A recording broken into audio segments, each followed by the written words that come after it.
je me demande souvent, est-ce qu'un jour mon peuple s'en sortira avec tant de richesse et d'abondance? Nous sommes toujours là, battant des bras. Africain, je me demande souvent si cette manne est une malédiction avec tant de richesse et d'abondance. Nous sommes toujours là, battant des bras. Oh, oh, oh, oh. Il y a quelque chose qui ne va pas. Oh, oh, oh, oh. Bonjour chers téléspectateurs, au plaisir de vous retrouver encore pour ce nouveau numéro de la pensée positive. Et comme à l'accoutumée, nous sommes encore avec Monsieur Johnson pour développer plusieurs principes de la pensée positive ce soir. Il s'agit des 5 principes qui nous conduiront à l'éveil de la conscience collective, la conscience du peuple noir, comme on aime bien le dire dans cette émission. Et pour cela, je ne suis pas seule ce soir, je me fais accompagner par la voix de Justin Baduna. Justin, bonjour. Bonjour. Ça va? Ça va. Tranquille? Ça va. Alors, Monsieur Johnson, bonjour, j'espère que vous allez bien. Bonjour Tata Della, ça va super bien et vous-même? Je rends grâce, merci beaucoup. Très bien. Alors, nous sommes encore là ce soir. C'est vrai, la thématique du jour, c'est les 5 principes de la pensée positive. Exact. C'est bien de ça qu'il s'agit. C'est bien ça. Alors, mais bien avant d'entamer ces 5 principes-là, est-ce que vous pouvez nous faire un rappel de tout ce qui a été dit lors de la dernière émission? Merci Tata Della. Bonsoir aux chers téléspectateurs. Au cours de la dernière émission, le thème abordé était comment passer d'une conscience endormie vers une conscience éveillée. Et comme vous le savez, le thème éveil de la conscience est aujourd'hui cité partout dans le monde, sur Internet et ailleurs. Et ce que nous avons vu est que tout part de la conscience, tout naît dans la conscience, tout est contenu dans la conscience. Et la conscience se manifeste à travers nos pensées et nos sentiments. Mais la conscience a besoin d'être construite. Construire la conscience passe par 4 étapes. Une étape normale qui est le commencement. Comme un projet, il y a un début. Mais ensuite, il y a une deuxième étape qui conduit à une conscience morale. Une troisième étape qui conduit à une conscience professionnelle et une quatrième étape qui conduit à une conscience universelle. Le thème d'aujourd'hui qui est 5 principes de la pensée positive qui vous conduiront vers l'éveil de la conscience est une suite du thème de la dernière fois et c'est de ça que nous parlerons ce soir. Alors, merci Monsieur Johnson. Un univers intérieur illimité, qu'est-ce à dire ça? Comme nous l'avons souvent dit, l'être humain que nous sommes, nous vivons dans 2 mondes, ou dans 2 univers. Un univers extérieur et un univers intérieur. C'est dans notre univers intérieur que résident toutes nos forces. Je vais peut-être raconter une petite anecdote pour illustrer. On raconte qu'un clochard s'est décidé un jour à aller voir un psychologue. Il va voir le psychologue et lui explique que vraiment il aurait appris que lui seul pourrait le sortir de cette situation difficile, de cette difficulté qu'il traverse. Mais il s'est présenté au psychologue mal habillé, il puait et bref, il était un peu saoul. Le psychologue le regarde et dit, mais vraiment, comment est-ce que je pourrais te sortir de cette mauvaise passe? Ça va être difficile. Mais le psychologue a fait quelque chose d'extraordinaire. Il a conduit notre monsieur dans une salle. Et vous savez ce qu'il y a dans cette salle? Il y avait un grand miroir. Et le psychologue lui dit, regarde-toi dans le miroir. Le monsieur s'est regardé et dit, mais c'est pas vrai. C'est ce que je suis devenu. Il était barbu, mal rasé, avec des taches partout dans son habit. Et se dit, mais non, c'est pas possible. Et le psychologue lui dit, voyez-vous, c'est comme ça vous vous présentez dans le miroir de votre conscience. Autrement dit, chacun de nous a une perception de lui-même dans son miroir intérieur. Si je vous dis, fermez les yeux et regardez qui vous êtes dans votre miroir intérieur, vous allez vous retrouver comme vous vous voyez. Et certainement, ce que vous voyez également n'est pas forcément votre vraie personnalité. Parce que la conscience intérieure, comme on l'a dit, est une conscience qui se meut, je dirais, dans le monde de la pensée. Et nos pensées, nous ne les voyons pas à l'extérieur, mais nous les voyons à l'intérieur de nous-mêmes. Et bien évidemment, même ce que nous voyons à l'extérieur nous renvoie une image que prend en charge nos pensées. Donc, notre raison interprète nos pensées pour analyser ce que nous voyons à l'extérieur et les traduit d'une certaine manière et nous donne une certaine compréhension de ce que nous voyons. Mais nous savons encore aujourd'hui, surtout à l'ère de l'Internet, que l'univers dans lequel nous nous mouvons est illimité. Illimité parce que, je dirais, derrière les postes, notre téléphone, notre ordinateur, nous savons qu'il y a 3, 4, 5 milliards d'individus qui sont connectés de façon temporaire ou certains beaucoup plus longtemps que d'autres. C'est un univers illimité.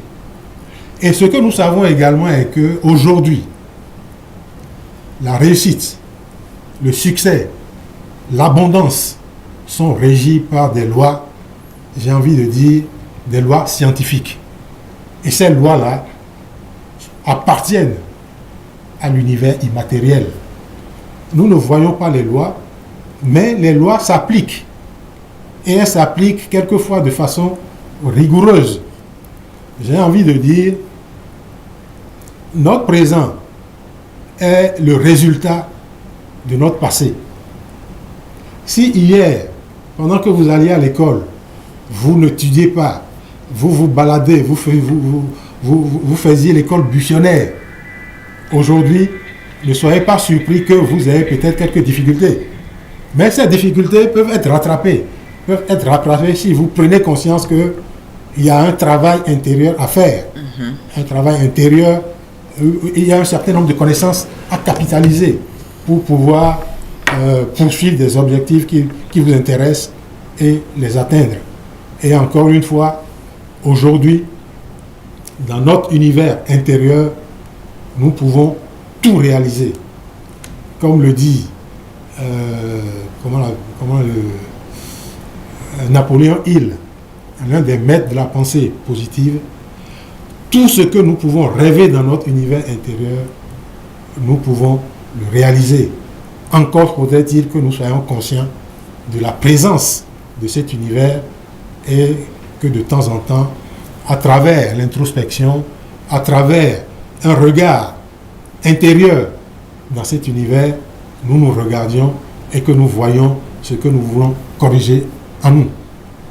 Alors, Monsieur Johnson, chaque être humain, nous avons des valeurs qui nous sont propres, des valeurs que nous empruntons également aux autres. Est-ce que ces valeurs-là guident notre quotidien? Absolument. Absolument. Peut-être avant de répondre à la question, définissons ce que c'est les valeurs. D'accord. Les valeurs sont entre autres des règles, des lois, des principes, des croyances qui nous sont chères, qui nous sont, je dirais, importants. Et ces valeurs, quand nous posons des actes qui sont contraires à ce que nous croyons le plus profondément en nous, nous ne sommes pas très fiers de nous-mêmes. Par conséquent, nous devons faire un travail pour être en phase avec nos valeurs. Mais la difficulté de la chose est que nos valeurs peuvent être focalisées sur le monde matériel ou sur les biens matériels. Vous savez, il y a certains, quand on parle de l'argent, surtout aujourd'hui à l'ère de la mondialisation, à l'ère des technologies, de l'information et de la communication, la plupart des gens sont focalisés sur les biens matériels, sur l'argent et tout ce qui peut apporter je dirais, un plaisir temporel. Justement, la situation étant comme ça, il est important qu'aujourd'hui, nous fassions un petit break. Et que nous nous demandons si c'est vraiment sur ces valeurs-là qu'il faut se focaliser. En tant que penseurs positifs, nous pensons que non. Parce qu'en réalité, en nous, il y a deux intelligences fondamentales. L'intelligence du cœur et l'intelligence de la raison. Pendant longtemps, on a pensé que l'intelligence de la raison pouvait tout régler. Mais aujourd'hui, on se rend compte qu'il y a des gens qui sont très intelligents de façon rationnelle, qui ont des biens matériels importants, qui ont un travail plaisant, épanouissant, mais qui fondamentalement sont pauvres à l'intérieur d'eux-mêmes, voire sont malheureux. Malheureux parce que ils ont des difficultés de communication, je dirais, avec leurs femmes, avec leur famille, avec leurs collègues. Donc finalement, toute la richesse matérielle ou tout le confort que peut vous apporter la raison ne vous sert pas à grand-chose. Parce que, comme nous le savons, l'être humain a besoin d'être en priorité, en paix avec lui-même. Comme on l'a dit, quand vous vous regardez dans le miroir de votre conscience, il faut que vous trouviez quelqu'un de bon, quelqu'un qui est en sécurité et quelqu'un d'amical, de fraternel. Et peut-être, pour poursuivre l'histoire que nous avons commencée au tout début, notre clochard, dès lors qu'il a quitté le cabinet du psychologue, et dès lors qu'il s'est rendu compte que l'image que le miroir lui a envoyée ne lui plaisait pas, il a entamé une thérapie avec lui-même. Il s'est dit, désormais, je voudrais paraître vraiment autre chose. Je ne voudrais plus paraître comme un clochard. Je voudrais porter, je dirais, mon attention sur mon physique. Non seulement sur mon physique, parce que on a beau dire tout ce qu'on veut, c'est le physique qui donne une impression de nous lors de nos premières rencontres. Et c'est seulement après qu'on nous découvre de l'intérieur. Donc il a commencé à porter une certaine attention sur son physique. Mais il ne s'est pas tenu là parce qu'en réalité, il a voulu développer, je dirais, des valeurs plus élevées. Et ces valeurs plus élevées, c'est entre autres reconnaître qu'il est vivant, qu'il n'est pas malade, parce que si vous faites un tour à l'hôpital et vous voyez les gens à qui on a mis des oxygènes pour qu'ils puissent respirer, vous devez remercier et être reconnaissant vis-à-vis de la nature pour que vous puissiez respirer de façon gratuite sans rien payer. Donc il a commencé à développer une approche, un autre regard sur le monde, de la reconnaissance. Et dès lors qu'il a commencé à développer de la reconnaissance, il développe de la reconnaissance, mais en poursuivant des objectifs qui vont le sortir vraiment de là. Il a développé également de la loyauté, de la gratitude. Et ce qui est intéressant dans l'une des valeurs qu'il a développées, c'est qu'il était plus près ou plus proche d'aider les autres. Quand dans la rue, il rencontre les personnes âgées qui ont des bagages lourds, il s'empresse de les approcher et de voir comment il peut les aider. Ou quand quelqu'un lui pose une question de façon sincère, il lui répond. Et progressivement, il a commencé à construire de nouvelles valeurs en lui, à construire, je dirais, une autre personnalité en lui, un autre personnage en lui. Ce qui est souvent difficile, parce que c'est pas à vous, je dirais, surtout aujourd'hui à l'ère de l'Internet, que les valeurs portées sur l'argent sont dommageables. Hein, je vais raconter une deuxième histoire. La deuxième histoire est que j'ai un ami qui est rentré du Canada et qui voulait monter une entreprise, il voulait faire de l'entrepreneuriat. Bon, il m'a approché, je l'ai aidé comme je peux, et il cherchait à louer une maison. J'ai eu une maison que je lui ai proposée à un bon prix, mais je me suis rendu compte après que il ne voulait pas payer le loyer. Parce que c'est votre ami. C'est très simple. Parce que c'est mon ami. Je lui ai dit, mais non, ça ne se passe pas comme ça. Si tu as des difficultés, tu l'expliques, on verra comment on va gérer. Et je m'excuse, c'est une maison équipée. Hein, une maison avec, il y a des lits, il y a c'est une maison meublée. Bon, meublée, comme vous dites, c'est le mot que je cherche. Donc, quand il a constaté que je n'étais pas prêt à lui laisser la maison gratuitement, vous savez ce qu'il a fait? Il a rangé vos trucs, c'est parti avec. Mais c'est extraordinaire, comment t'as dit là? Au moins, s'il ne veut pas profiter, il va partir avec pour aller profiter chez d'autres personnes. Il a ramassé tous mes meubles et il est parti nuitamment. Waouh. Alors qu'il se dit entrepreneur. Je m'excuse, ce genre de comportement, nous le voyons encore beaucoup dans notre société. Mais ça nous poursuit, c'est ce qu'on ne sait pas. Et avoir des comportements comme ça, même si vous ne payez pas aujourd'hui, demain, vous allez payer. D'une manière ou d'une autre, c'est inscrit dans votre univers intérieur. Et ça vous rattrapera un jour ou l'autre.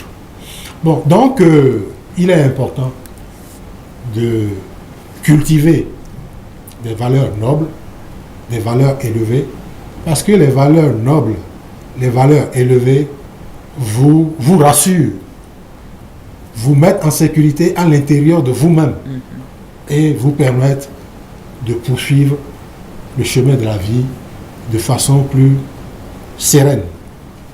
Alors, poursuivre le chemin de la vie de façon plus sereine. Monsieur Johnson, comment arriver ou bien comment viser et qu'est-ce que cela aura comme impact sur nous? Bon, ce qu'il faut viser, parce que de toute façon, nous devons impérativement avoir un but dans la vie. Il est important d'avoir un but. Et encore une fois, si je reviens à notre clochard qui s'est regardé dans le miroir de sa propre conscience, quand il s'est vu comme ça, qu'il a commencé à développer de nouvelles valeurs, il a voulu être quelqu'un d'autre, il a voulu paraître sur le plan physique quelqu'un de bien, sur le plan moral quelqu'un de confiant, quelqu'un de moral, quelqu'un d'amical, et sur le plan de la pensée, il a commencé à étudier un certain nombre ou à actualiser ses connaissances pour atteindre ses objectifs. Et l'un de ses objectifs, c'est de devenir un commercial de renom. Il avait fait des études dans le domaine commercial. Et il a, à un moment donné, vous savez ce qui s'est passé?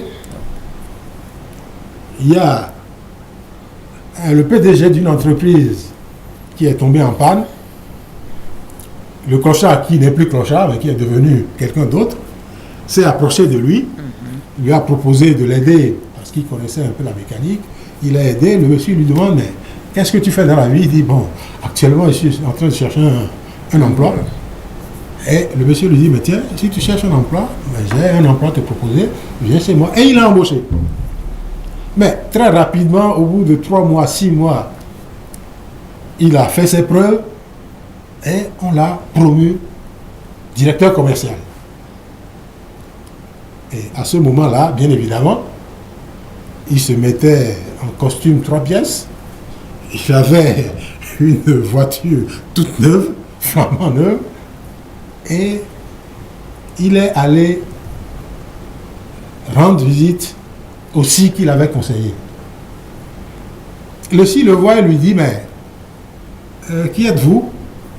Il dit, mais je suis monsieur Bernard. Monsieur Bernard, mais je ne vous reconnais pas. Il dit, mais c'est moi qui suis venu vous voir. Et vous m'avez conduit dans votre, devant votre miroir. Et je me suis dit, ça, je ne serai plus jamais comme ça. Je vais changer. Je dis, mais quoi? C'est pas possible. Mais vous êtes métamorphosé de cette manière en si peu de temps. Donc, bref, il s'est fixé des objectifs. Et bien évidemment, ces objectifs s'appuyant sur des valeurs élevées qu'il a cultivées, les rencontres qu'il fait, ses interlocuteurs, ses actions changent du tout au tout. Et bien évidemment, la culture des compétences qu'il se donne sont de nature à l'orienter dans une autre direction, une direction positive, une direction, je dirais, prospère, une direction d'abondance. D'accord. Merci, Monsieur Johnson, pour ces éclaircissements. Malheureusement, le temps commence déjà à nous faire défaut. À peine 10 minutes encore à passer avec vous, Monsieur Johnson. Alors, généralement, les ressources à privilégier prioritairement dans nos vies, pour nous, êtres humains, c'est le matériel. Est-ce toujours vérifié, Monsieur Johnson? Aujourd'hui, plus qu'hier, comme vous le savez, les ressources que la plupart des gens privilégient, ce sont les ressources matérielles. Mais ce que nous savons et que nous voulons recommander profondément aux jeunes aujourd'hui, c'est comme on le dit, ou bien comme le disent les textes sacrés, cherchez d'abord le royaume de la lumière, le royaume de la connaissance, et tout le reste vous sera donné. Donc, si vous pouvez avoir des connaissances et des croyances élevées, des compétences et une foi profonde, le reste ne sera qu'une affaire de temps. Et une deuxième ressource qu'il est important de souligner, c'est la ressource temps. Parce que, vous savez, notre vie s'étend peut-être sur 80, 90, 100 ans, mais c'est un temps qui passe très vite. Ah oui.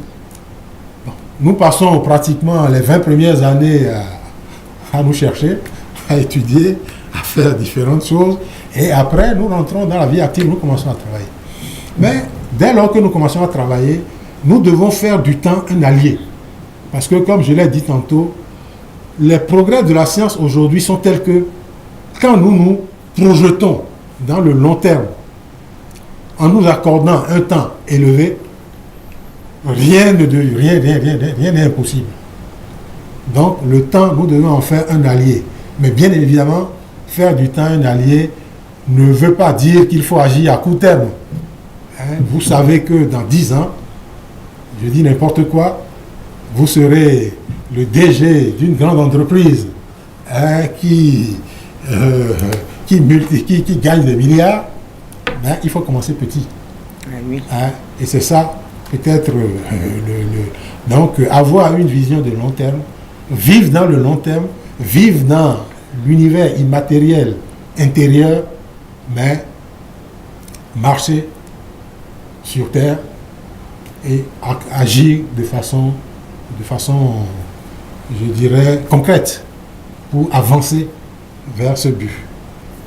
Alors, Monsieur Johnson, est-ce qu'il faille focaliser notre pensée sur une seule chose ou la généraliser et comment agir également? Bon, comme vous le savez, on a l'habitude de dire qui trop embrasse, mal étreint. Porter son attention ou porter son attention sur beaucoup de choses disperse un peu. Mais ce qui est intéressant, c'est que quand vous avez des valeurs élevées et que vous avez une profonde connaissance de votre univers intérieur, voire de qui vous êtes, vous savez que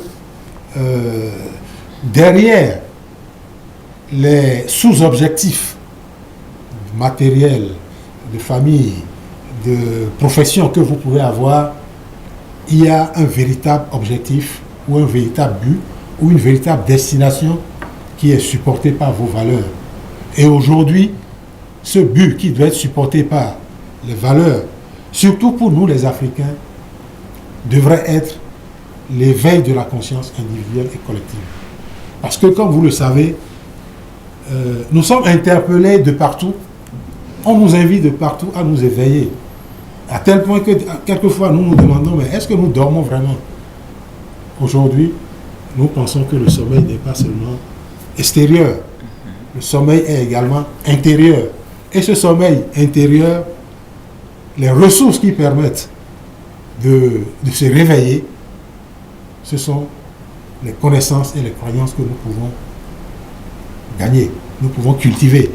Ce sont les pensées et les sentiments que nous pouvons développer.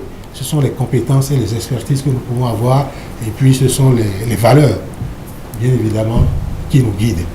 Dès lors que nous avons ces connaissances et ces croyances, nous savons de la façon la plus profonde les objectifs que nous devons atteindre dans le court terme, dans le moyen terme et bien évidemment dans le long terme à travers des pas quotidiens. Merci Monsieur Johnson. Pratiquement à la fin et rapidement, votre mot de la fin. Merci Tata Della, mais comme nous l'avons dit, aujourd'hui, les lois de la réussite, les lois du succès, les lois de la prospérité, je dirais les lois du développement sont quasiment scientifiques. Mais bien évidemment, elles sont soutenues par la foi, par les lois religieuses. Et ces lois et ces connaissances, nous les avons à portée de main. Autrement dit, nous avons à portée de main notre réussite, nous avons à portée de main notre capacité de prendre en charge notre vie. Et cette capacité passe par quoi? Elle passe par les 5 principes que nous venons de voir. Nous devons nous ouvrir à la conscience intérieure. La conscience intérieure qui est notre subconscient.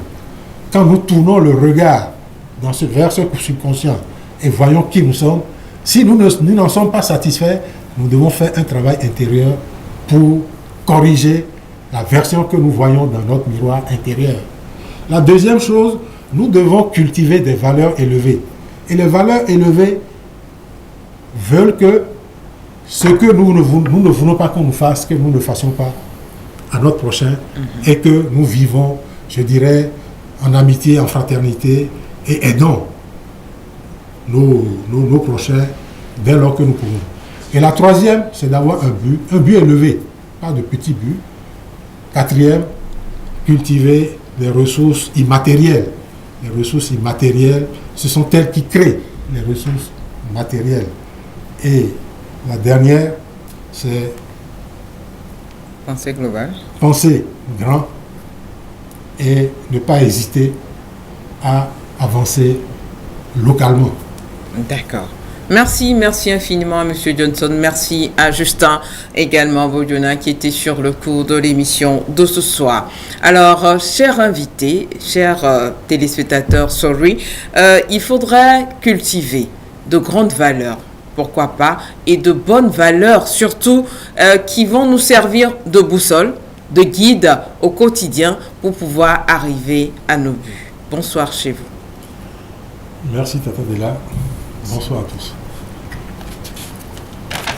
Africain, je me demande souvent, est-ce qu'un jour mon peuple s'en sortira avec tant de richesse et d'abondance? Nous sommes toujours là, battant des bras. Africain, je me demande souvent si cette manne est une malédiction avec tant de richesse et d'abondance. Nous sommes toujours là, battant des bras. Oh, oh, oh, oh. Il y a quelque chose qui ne va pas.